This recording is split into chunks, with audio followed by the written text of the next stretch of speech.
जिल्हा परिषद आणि पंचायत समितीमधल्या कार्यकर्त्यांसाठी एक मोठी बातमी आहे। नामनिर्देशित सदस्य निवडीचा मार्ग आता मोकळा झाल्याचं समजतंय। ग्रामविकास विभागाकडून तशी अधिसूचना देखील जारी करण्यात आलेली आहे। जिल्हा परिषदेत एकूण सदस्य संख्येच्या 10% किंवा 5 सदस्य नियुक्त होणार आहेत। पंचायत समितीमध्ये एकूण सदस्य संख्येच्या 20% किंवा 1 सदस्य नियुक्तीला परवानगी देण्यात आलेली आहे। वकील, शिक्षक, प्राध्यापक आणि समाजसेवकांना यामध्ये संधी मिळू शकणार आहे। आपले प्रतिनिधी चेतन ननावरे या संदर्भातली अधिक माहिती आपल्याला देत आहेत। चेतन, काय नेमकी माहिती आहे?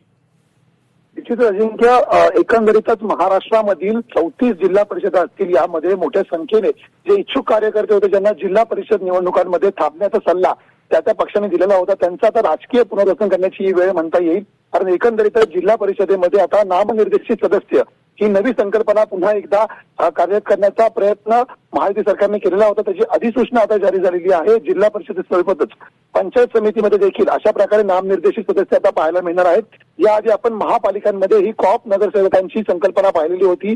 अनेक उमेदवारांना थांबण्याचा सल्ला राजकीय पक्ष देत असतात आणि त्या ठिकाणी उमेदवारी न दिल्यानंतर त्यांचं राजकीय पुनर्रचना अशा प्रकारे केलं जातं। आता झेडपी निवडणूक असेल किंवा पंचायत समिती निवडणुकीमध्ये ज्या कार्यकर्त्यांना थांबण्याचा सल्ला दिला होता, ज्यांना आश्वासन पक्षाने दिलं होतं, त्यांचं पुनर्वसन आता या माध्यमातून केलं जाऊ शकतं। अजिंक्य, ठीक आहे चेतन, धन्यवाद सविस्तर माहिती दिली त्याबद्दल। लोकशाही मराठी ऐका, पहा, जागरूक रहा।